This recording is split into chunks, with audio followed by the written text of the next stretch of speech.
Assalamualaikum warahmatullahi wabarakatuh. Perkenalkan, nama saya Raka Dwi Atmaja Saputra dengan nomor NPM 237002018.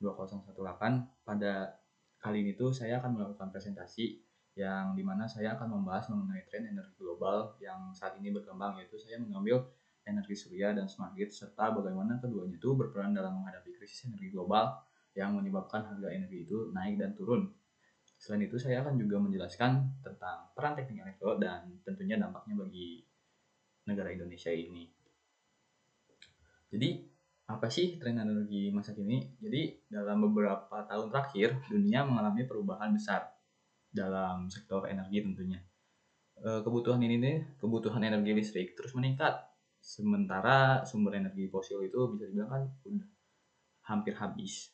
Jadi, sangat-sangat terbatas lah bisa dibilang. Dan harganya itu tidak stabil. Oleh karena itu, banyak negara mulai beralih ke energi terbarukan. Salah satunya tuh energi surya ini. Namun karena energi ini tidak stabil, lalu dikembangkanlah smart grid ini untuk mengelola distribusi energi secara lebih efisien lah, bisa dibilang kayak gitu. Jadi apa sih energi surya tuh? Jadi bisa dibilang energi surya merupakan energi yang dihasilkan dari sinar matahari yang diubah menjadi listrik menggunakan panel surya. Energi ini tuh memiliki keunggulan karena ramah lingkungan dan tidak bergantung pada bahan bakar fosil.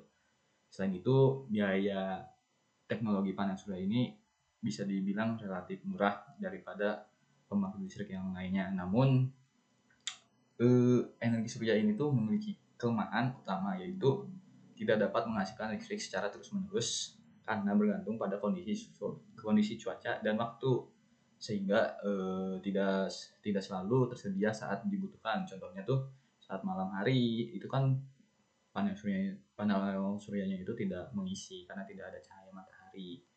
Nah, lalu apa sih itu smart grid? Jadi smart grid itu adalah sistem jaringan listrik modern yang menggunakan teknologi digital, komunikasi, dan otomatisasi. Berbeda dengan sistem konvensional yang hanya satu arah, smart grid itu memungkinkan aliran listrik itu jadi dua arah serta monitoringnya secara real time. Nah, dengan sistem ini tuh distribusi energi dapat diatur secara otomatis sesuai kondisi beban dan ketersediaan energi, sehingga lebih efisien dan tentunya sangat-sangat stabil. Lanjut, kita ke krisis energi global. Apa sih itu krisis energi global? Jadi, sepengetahuan pendek saya, krisis energi global itu terjadi akibat berbagai faktor seperti konflik geopolitik, gangguan pasokan energi, dan meningkatnya kebutuhan energi dunia terutama setelah pandemi COVID-19. Yang hal ini tuh menyebabkan harga energi terutama minyak dan gas bumi itu menjadi tidak stabil dan cenderung sangat-sangat meningkat. Bisa dibilang hampir tidak masuk akal lah. Kondisi ini tuh berdampak pada sistem pembangkit listrik yang bisa dibilang masih bergantung pada bahan bakar fosil itu, sehingga biaya produksinya itu meningkat terus-menerus. Jadi seperti itu. Lalu, jadi apa sih kaitannya dengan tren energi masa kini? Untuk kaitan dengan energi surya sendiri, dalam kondisi krisis energi ini tuh, energi surya menjadi solusi karena tidak bergantung pada bahan bakar fosil tersebut. Energi matahari itu tersedia secara gratis dan tidak terpengaruh langsung oleh harga energi global. Namun karena sifatnya yang tidak stabil itu, energi surya ini tidak dapat digunakan secara optimal, yang tanpa adanya sistem pendukung seperti penyimpanan energi ataupun smart grid itu bisa dibilang susah. Lanjut ke kaitannya dengan smart grid. Smart grid itu berperan penting dalam mengatasi ketidakstabilan energi surya dan fluktuasi harga energi. Sistem ini tuh dapat mengatur distribusi listrik secara otomatis, menyesuaikan penggunaan energi listrik dengan kondisi yang ada, serta mengoptimalkan penggunaan energi dari berbagai sumber. Dengan demikian tuh smart grid membantu menjaga kestabilan sistem tenaga listrik. Nah, lanjut mungkin ya kita ke peran teknik elektro nih. Jadi teknik elektro itu tuh memiliki peran utama dalam merancang dan mengelola sistem tenaga listrik modern. Lulusan teknik elektro sendiri bisa bertugas untuk mengintegrasikan energi surya ke dalam jaringan listrik. memastikan sistemnya tetap stabil, serta mengembangkan teknologi yang mendukung sistem energi seperti inverter, sistem produksi, dan kontrol otomatis. Pokoknya bisa dibilang menjadi tulang punggungnya di smart grid ini. Tekniknya itu. Lalu di sini saya akan menjelaskan tentang penjelasan teknis dan solusi inovatif. Untuk penjelasan teknis, dalam sistem energi surya, inverter itu digunakan untuk mengubah arus dari panel menjadi arus bolak-balik yang dapat digunakan untuk jaringan listrik. Selain itu, baterai itu digunakan untuk menyimpan energi saat produksi berlebih dan bisa dipakai kembali saat produksinya menurun. Menurut saya itu sangat bagus ya.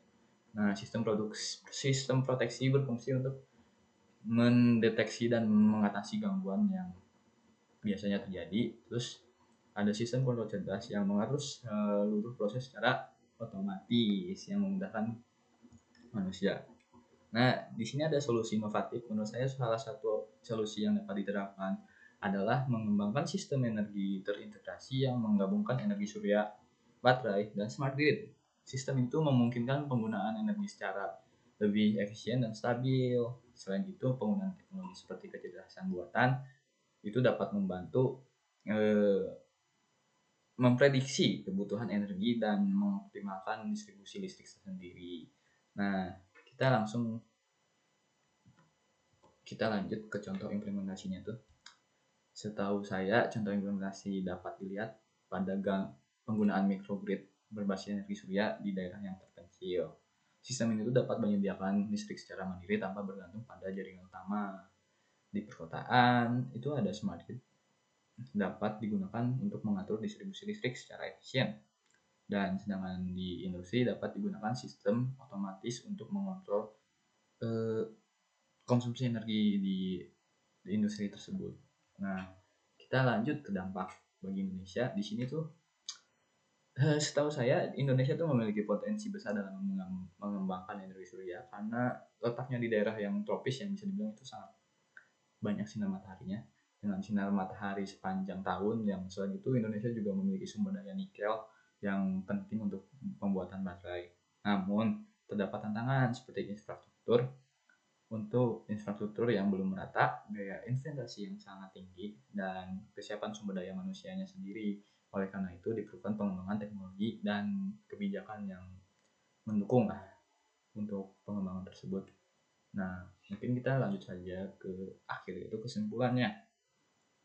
Jadi kesimpulannya, energi surya dan smart grid itu merupakan solusi yang sangat potensial dalam menghadapi krisis energi global yang saat ini sedang dialami. Teknik elektro sendiri itu memiliki peran penting dalam mengembangkan sistem ini yang bisa dibilang tulang punggung lah untuk mengembangkan smart grid ini.